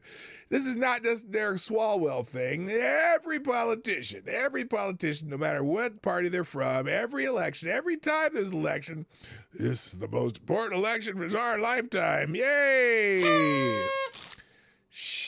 Shut up. But wait, he has more to say. It's the most important election of our lifetime. Covered many elections. It may be, but it could also be the last one. Could be the last one. Could be the last election. The midterm elections of 2022 could be the last election of our lifetime. See, Republicans have chosen violence over voting. Oh, that's what it was. He's got a catchphrase. This is his new catchphrase. Let's see if we can find Eric Swalwell using this catchphrase over the next, let's say, whatever, how many months till the election? November, 11 months. He's going to be using this catchphrase for the next 11 months. Republicans have chosen violence over voting. We have to outvote violence. Wait a minute. Okay. Hang on. Let me talk for a second. I'm gonna go Kanye, and I'm gonna let you speak. We have to outvote the violence. Saddle up. What does that mean? Let's find out what that means, because I have a question for Representative Swalwell, whatever the hell his name is. Could be the last election of our lifetime. 2022 midterms elections could be the last election of our lifetime. I got a question for you. Chris, I'm worried that if Republicans win in the midterm elections, that voting as we know it in this country will be gone. If the Republicans win, voting as we know it in this country could be gone. There's a problem. There's a problem with this idea, and I got to tell you what it is in a second. Putting as many barriers. Oh, hang on. Thank you, Black Hebrew Israelite. That's right. Who says Democrats realized because they cheated in the last election by allowing illegals and dead people to vote. That's right. It worked so well in California, turning it into a one-party state, so they need to replicate this nationwide. Quick pass on HR 1. That's right. And thank you, Black Hebrew Israelite, for sponsoring the show. I appreciate you. Yeah, California is pretty much a one-party state now. I mean, they redid the redistricting thing, and they always bitching about, gerrymandering, yada yada yada. Well, California, they kind of redid the districts that made them pretty much all the Republican seats right now from Congress in California are all toss-ups. The way they redistrict, I wonder how that happened. That's called what they bitch about always, gerrymandering. Anyway. I still have a question for Eric Swalwell, though, because I want to explain this. To the ballot box as possible in Arizona, Florida, Texas. Oh, because they're Georgia. mad. Oh, because they're on the other side of the finish line, they're putting in place processes where they could reverse the outcome, even if we crawl through glass and run through the fire to get to the ballot box. And so, yes, your valiant effort to crawl through grass and walk through the fire and fart your way to the moon to get to the voting booth, and the Republicans are just going to steal it away. There's still a problem with this could be the last election, 2022. I'm just saying, let me tell you. They are able to win the House. The damage they could do, to permanently make it difficult to vote and just alter the way that we participate in the democratic process could be irreversible. Really? How would they do that? This may not be, as I said, this is not only the most important election. If we don't get it right, it could be the last election, because they're also putting in place what I believe is a way to make sure that Donald Trump wins with what they're doing across state legislatures to allow them to reverse the outcome in the Electoral College. And that's why I also put in a link to iwillvote.com, a nonpartisan group that allows you to check your registration status and register to vote if you're not already registered. Now, let me ask a simple question here. If Republicans win in 2022, it may be our last election. Our last election in 2022.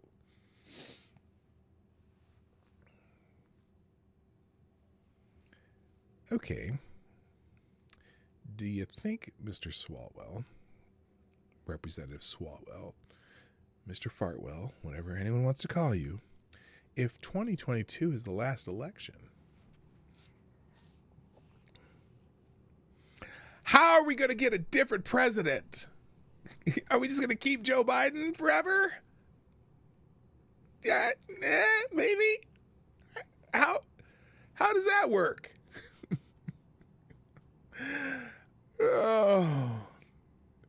Oh, Republicans are just gonna. What they'll do is they'll impeach. They will impeach Joe Biden immediately, right? And because they'll have such a overwhelming majority in Congress, and then the Senate. See, the Senate, when they take over the Senate, they're going to change the rules. Okay, they're going to change the rules for the filibuster because the Democrats wanted to change the rules for the filibuster. See, this is the problem. Here's the problem.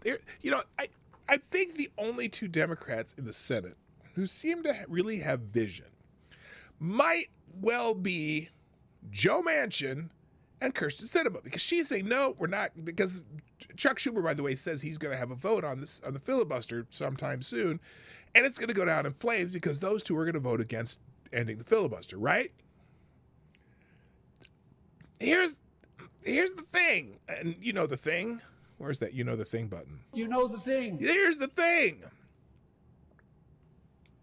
Why in God's name, and I don't mean to take the Lord's name in vain, but why would they want to end the filibuster when they know that they're going to probably get swept out of the Senate majority in 11 months, and that the House is probably going to be swept out of a House majority in 11 months?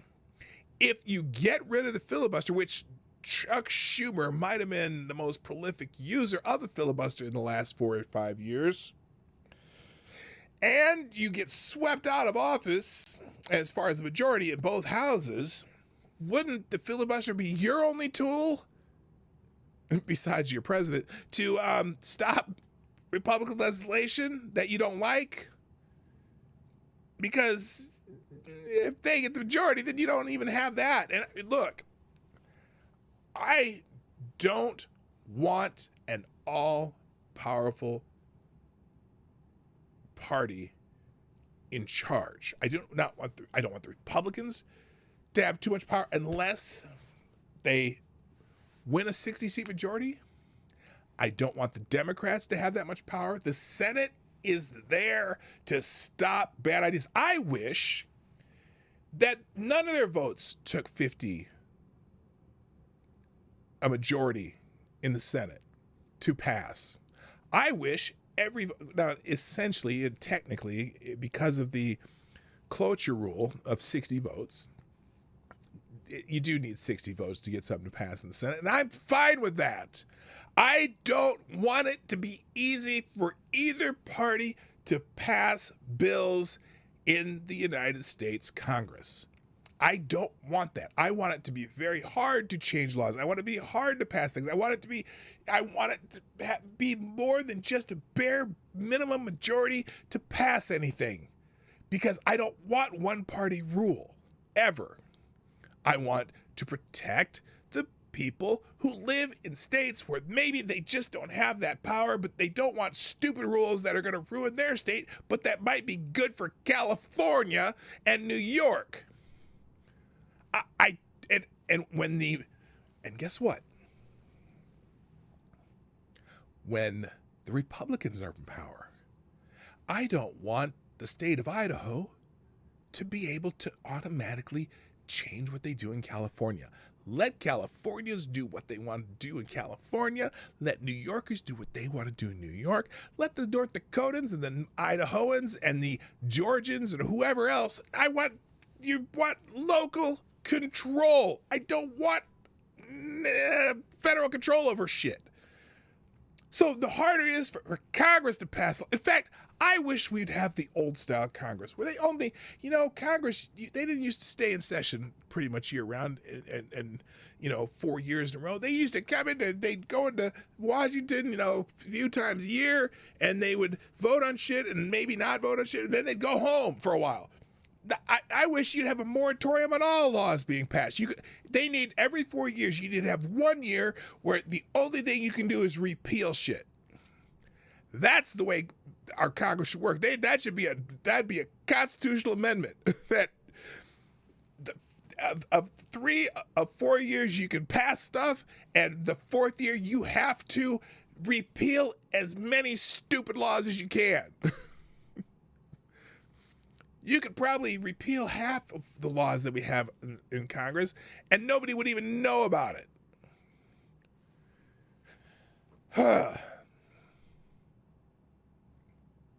I want my legislation to require 101 senators to vote for it, but we would still only have 100 senators.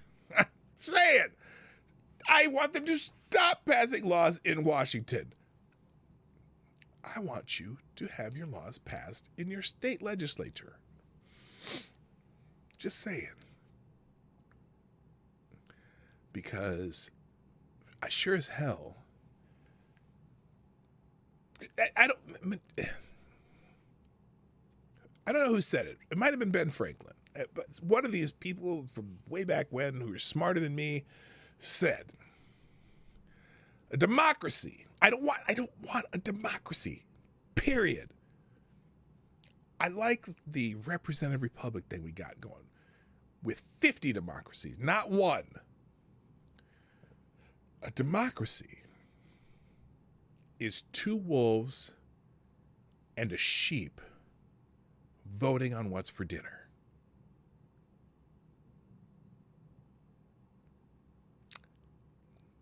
Nope.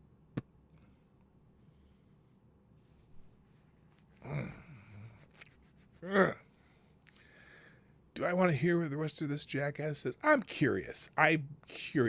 This is about where I stopped before, but I didn't really listen to the rest because it's Eric Swalwell, and he's a moron. But anyway, let's see what else Eric Swalwell says. If the stakes are this high, they're not. They're not. This is bluster from a moron. The stakes are not. This is not true. This is not. If Republicans win, there will never be, and we will no longer be able to vote. They're not going to vote anything. Well, they got to vote on a president eventually. And what if, God forbid, Donald Trump wins again? Are you going to be able to survive it, Eric Swalwell? Are you going to be able to cope? That's the word the kids say. Cope. It seems to me that it's absolutely incumbent upon the Democratic Party to use the majority they have in the House and the Senate to do something about it legislatively. Obviously, you can't control that. You certainly can't control it from your perch in the House. But are you optimistic? Chuck Schumer's made some noises about that this year, that the Senate and the full 50-senator caucus on the Democratic side understands that same urgency that you do. We've done our work in the House, Chris. The full 50 Senate caucus, really? All 50? Because I know a couple who are kind of dissenting on that a little bit. And you guys don't like them. And you're saying they're holding up progress. They're holding up Build Back Better. Just one senator shouldn't be able to have this much power to do anything. Hey, morons. It's not one senator. It's 51 senators. Think you have a bad idea. Bad. Why the fuck I did that? Anyway. People Act, the John Lewis Voting Rights Act, and now we have to... For the People Act, you can shove that one right up your hind parts, okay? That's bullshit. We have states decide how they're going to have their own votes, okay? You don't get to tell the states how to vote because every state has their own local control, and we're going to keep it that way. He and Fang Fang are going to sling back to Xi for orders. Yeah, I'm saying. Create the public sentiment that moves the senators to do their job because, Chris, as I said... To do their job? They're doing their job! You just don't like the job they're doing. And I'm telling you, both of them would be in trouble if they don't hold their ground on these items they're holding their ground on, because Manchin is in a very Republican state, but he's been there for a long time as a Democrat senator, and they like him in West Virginia. And Sinema, she is in Arizona. She is a maverick. And she would do well to remain a maverick right now if she wants to remain in office in Arizona. Just saying. If we don't get this right, we know what we're up against. We're up against a party that prefers violence over voting. Oh, he said it again. I knew it. He's saying it more than once. This is his new theme. This is his campaign theme for this year. They believe in violence over voting. You moron. Misaligned with where everyday Americans are. They lie about the vaccine. Overwhelmingly, Americans want us to be vaccinated. They lie and... You know what? Who's stopping Americans from being vaccinated? Who? And they lie how? Who they? They who? What Republicans are lying about the vaccinations? Vaccines, whatever. Who's lying about it? Is Rand Paul? Are you saying Rand Paul is lying about the vaccines? Because I'm pretty sure he's fully vaccinated. Hell, Donald Trump even is fully vaccinated, got his booster. He's, but he just doesn't believe that everyone should be forced to do it. But lying about, how is he lying? Now, where is he at here? Go back a little bit. Here we go. Americans want us to be vaccinated. Okay, and nothing's stopping any of you Americans from being vaccinated. If you want to be vaccinated, get vaccinated. Knock yourself the fuck out. Get vaccinated. That's the American way. If you want to be vaccinated, get vaccinated. Period. End of story. And they continue to promote laws that make us less safe around gun safety when overwhelmingly Americans want to be free from gun violence. And as it promote laws that make us less safe. What laws are you talking about? What laws are you promoting to make us less safe than we are now? I'm not sure what that means. Just not sure. What the hell does that mean? Relates to a woman's right to make her own healthcare decisions. They are disaligned with where the majority of Americans are, but they are taking away that right in states like. Does he know? Does he know that that's not really true anymore? And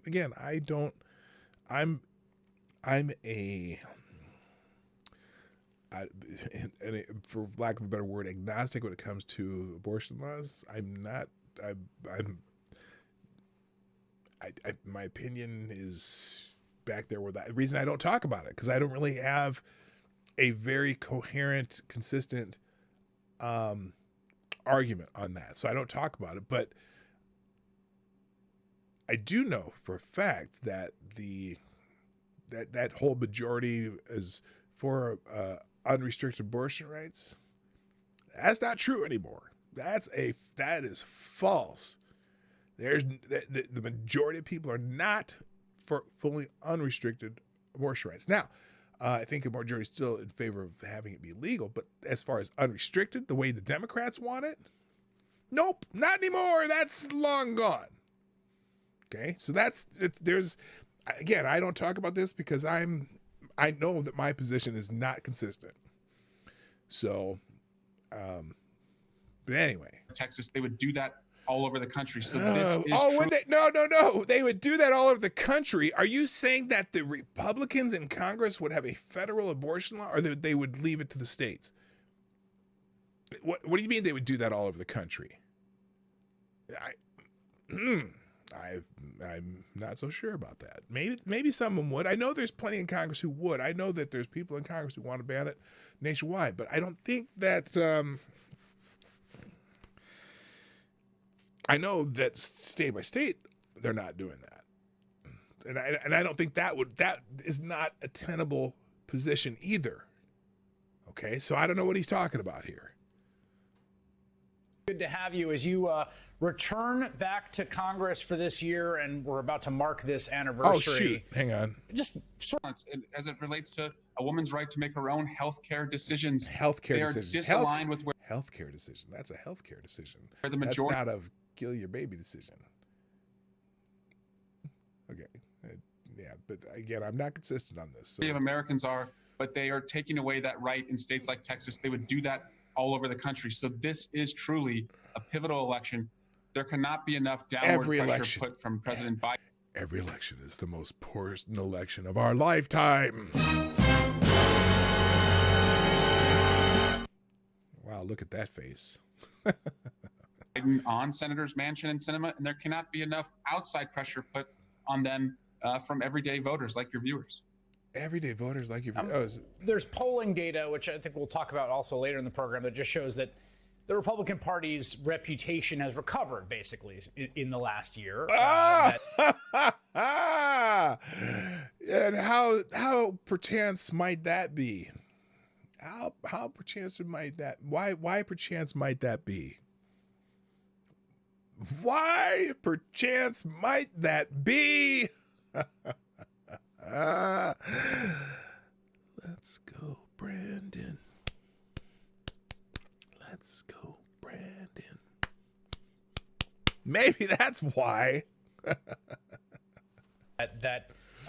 The percentage of voters saying they're headed in the right direction went down to 24% right after January 6th. It's now back up to basically where it was higher than it was in the summer of 2020. Again, only 34% of voters, from not like a majority. Wait a minute now. That's funny when you say that. They're not a majority of voters. Guess what? Put the Democrat side up there. Remember, if you put the Democrat side up there, it's probably lower than that because they don't. These are the kind of polls that you don't get a majority of these types of polls. Majority saying like, "Yay, Republican Party." But I guess the question is, how do you navigate the conditions of basically talking to voters who may not be thinking about the fate of American democracy as a front of mind issue? And I think it's, oh my God, they really, really, really want this to be a thing. Our democracy is at stake. Hello, Cool Frog. What's happening? Our democracy, the fate of our democracy is at stake. a lot of voters probably aren't. They're not. With the stakes of what you feel this moment mean. We have to tell them what we delivered on. As I said, the rescue plan, infrastructure, jobs, ending this pandemic. What jobs? Once we get enough. What jobs? And infrastructure? What exactly did you do? What exactly has been implemented so far? You know, because you're not even on that budget yet. That budget is still from left over, right? They've done nothing. Oh my Americans God. Vaccinated. But we need to remind them what it would mean to have the Republicans in power. And every Republican candidate should have to answer a few questions. Will you acknowledge Joe Biden as the president? Will you disavow QAnon? It's too late. He's the president. Who cares? What do you mean, will I acknowledge Joe Biden as the president? Dumbass has been in office for almost a year now. Of course he's the president. So? What does that mean? Disavow QAnon. QAnon, nobody even... No. Oh, my God. QAnon is a boogeyman that these morons can't let go of. QAnon has no influence. There's no such... I mean, QAnon's an internet troll of a joke at best. Yes, there's some people who wear the stupid shirts, but I'm sorry. QAnon. They've made more of QAnon than the Republicans have. Will you support the candidate who wins your state in 2024? And will you disavow Donald Trump and the violence that he continues to contribute to? If they can't answer those... Okay. Oh, that's interesting. Disavow Donald Trump and the violence that he continues to contribute? Is that what he said?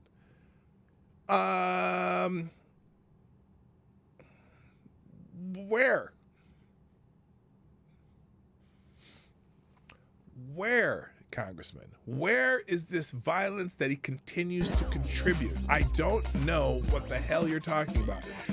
And of course, Chris Hayes is just not going to ask him that question. Thank you, Black Hebrew Israelite. That's right. for sponsoring the show again through Streamlabs at PDawgKnight.live, who says Dems realize they have a short time to pass all these unpopular laws, rules.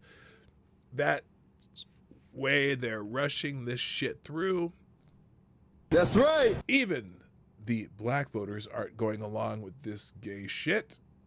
You're a lying dog face pony show. That's right. Sorry, hit the wrong button. Even, let me try that again. Even black voters aren't going along with this gay shit. That's right. And Dems are seen as the party of segregation. That's Yes, right. they are still the party of segregation. And this shit they're not winning with this shit. I'm sorry.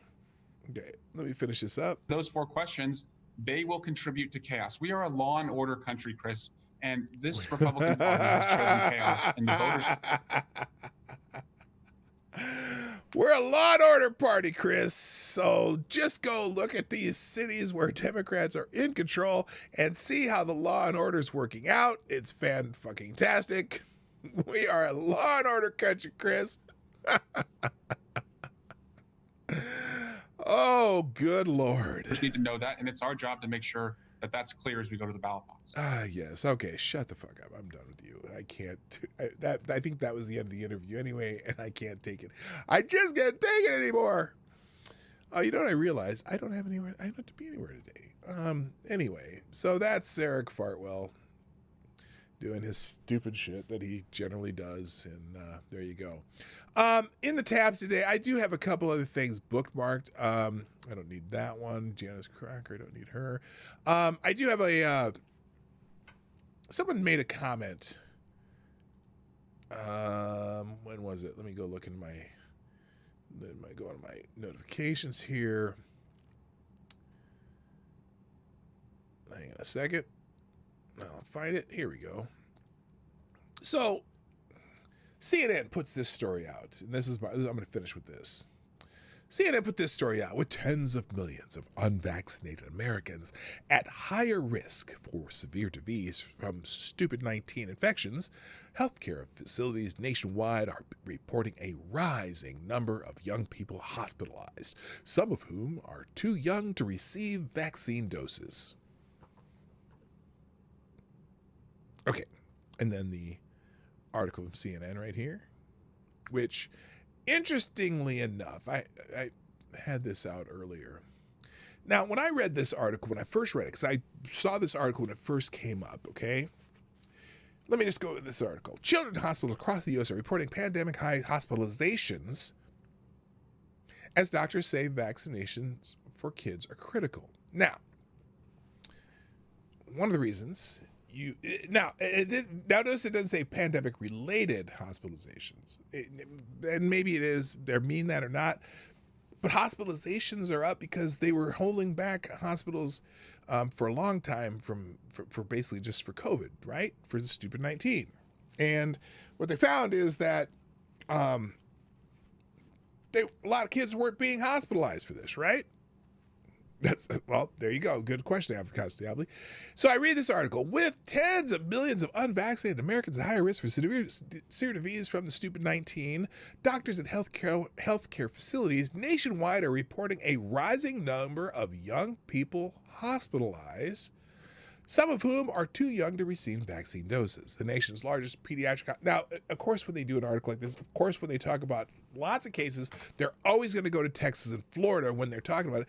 And if they're going to talk about successes, then they'll go to California, New York, even though New York has not even only more cases right now than Florida.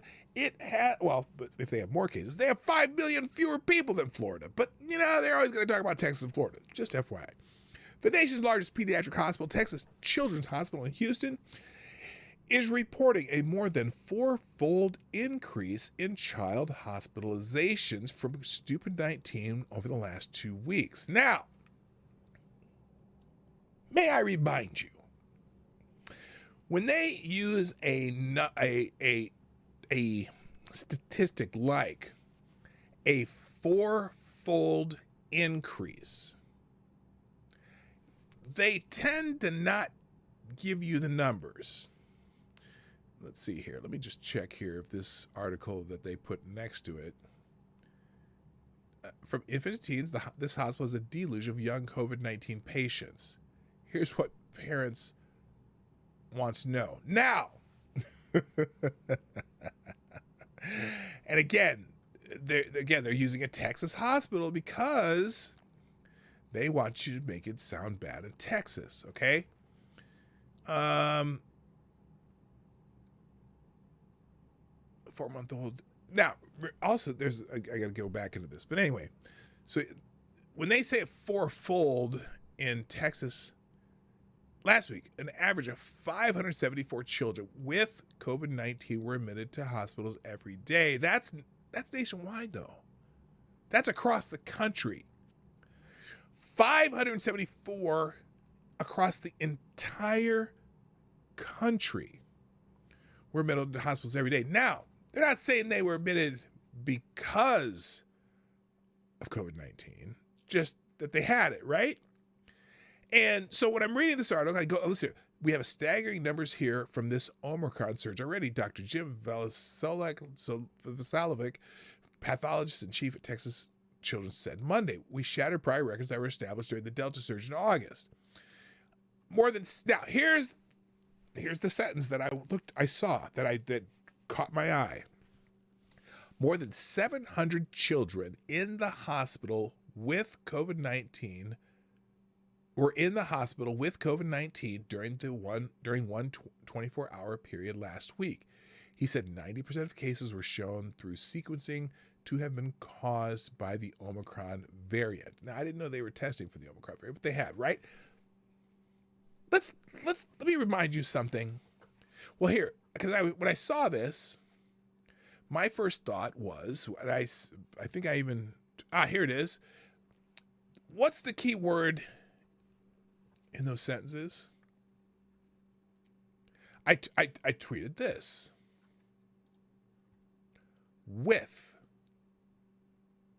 I should have put it in the quotes, but Dr. Anthony Fauci, right? And some lovely lady who said, with Faux News and Tucker Carlson, fixed it for you. No. I got that from Dr. Anthony Fauci. Let's listen to Dr. Anthony Fauci. I think he's right at this point in his sentence, because the question that the guy asked, let me find the question. Hang on, is this it? Yeah, here's let's listen to this. Let's listen to this. No, not just cases, but I'm just saying. Listen to Dr. Anthony Fauci for a second. And I want to ask specifically about hospitalization. One of the recent concerns, I'm sure you're getting asked a lot about this. How do you explain the sudden increase in hospitalizations among children? I mean, if Omicron is less severe and 15 to 20% less likely to send someone to the hospital, listen carefully what Dr. Fauci says. Sudden increase in children at hospital with COVID? Well, that's a good question, and there are two things that contribute to that. First of all, quantitatively, you're having so many more people, including children, who are getting infected. And even though hospitals... Okay, a lot of people aren't getting infected, but let's listen.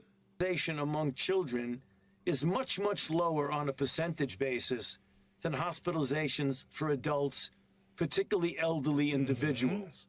However, when you have such a large volume of infections among children, even with a low level of rate of infection, you're going to still see a lot more children who get hospitalized. But the other important thing is that if you look at the children who are hospitalized, many of them are hospitalized with COVID as opposed to because of COVID.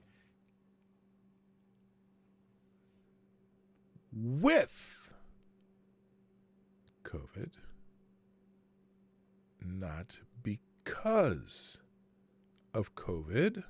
And what we mean by that, if a child goes in the hospital, they automatically get tested for COVID, and they get counted as a COVID hospitalized individual, when in fact they may go in for a broken leg or appendicitis or something like that. So it's overcounting the number of children who are, quote, hospitalized with COVID as opposed to because of COVID. with COVID.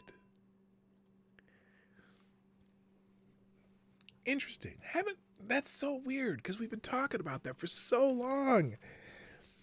And now people have been bitching about him saying that too, because they're mad because they want it to be because of COVID.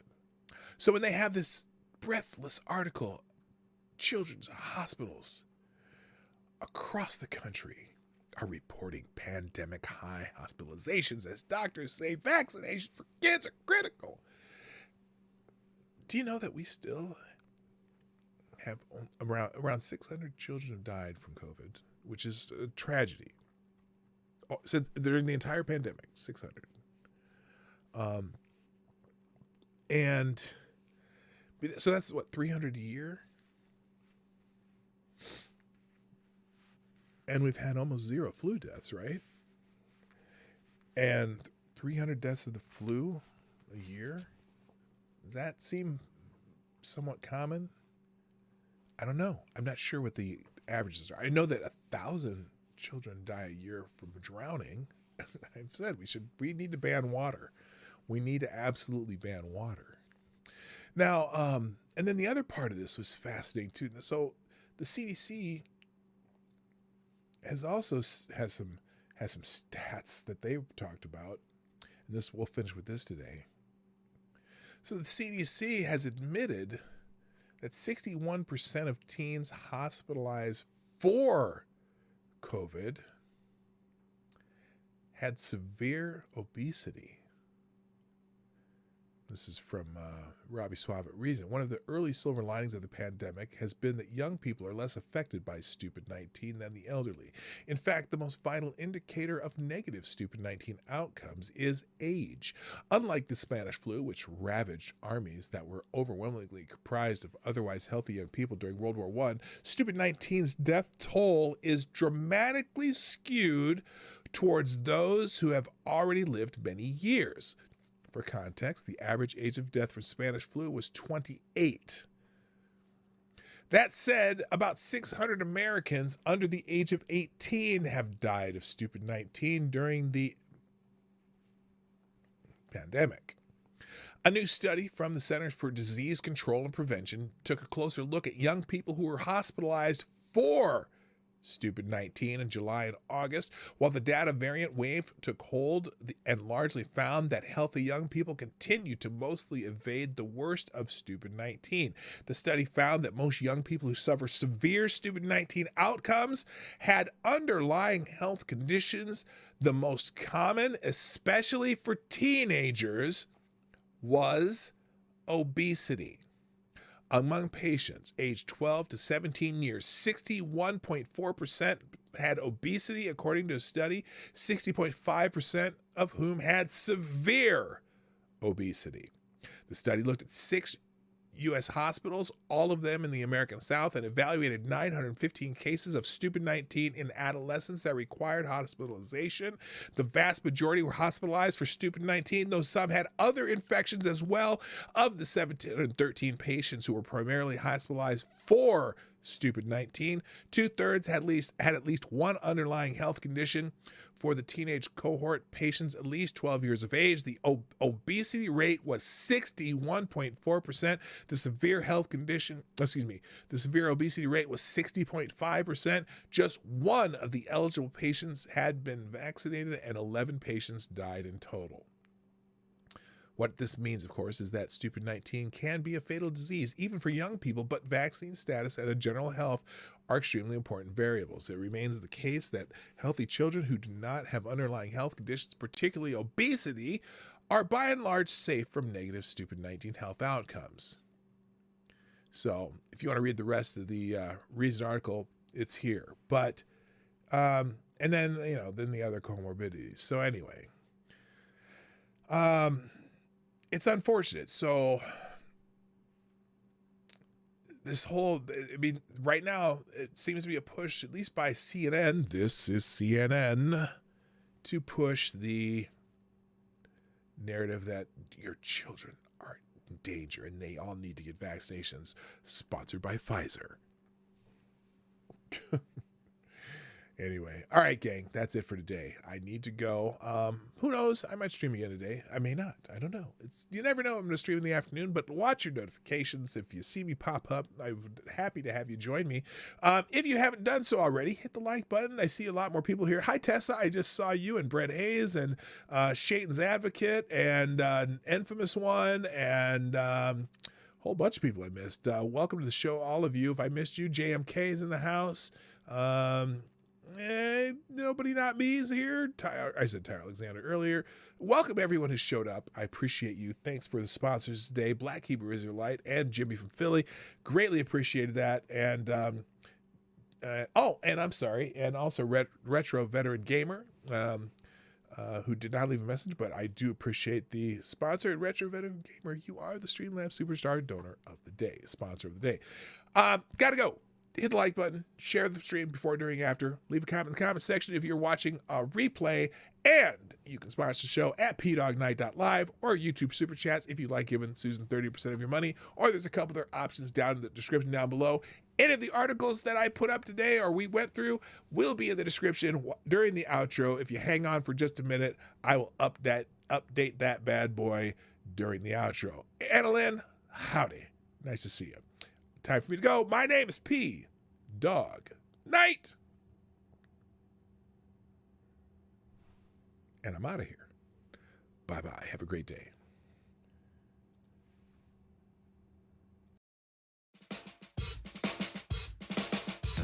Hey, this is Dawg Knight, and thank you for watching today on the Dawg Knight channel. If you have an observation or remark you'd like to make about this video or my channel, I absolutely welcome you to write it in the comment section down below. I really look forward to hearing from you. And before you go, if you like what you saw but you're not already subscribed, please make sure you hit the subscribe button and definitely click that bell that pops up afterwards so you'll be notified when I post new videos or when we go live. I broadcast my live show, The Morning Night Live, Monday through Friday at 10 o'clock Eastern, 9 o'clock Central. A special thank you to all the supporters of this channel who share our videos on social media and who make donations through Streamlabs, YouTube, Venmo, and Cashapp, which are all linked in the description down below. Thanks again, and until next time, I'm Dawg Knight, and I'm out of here.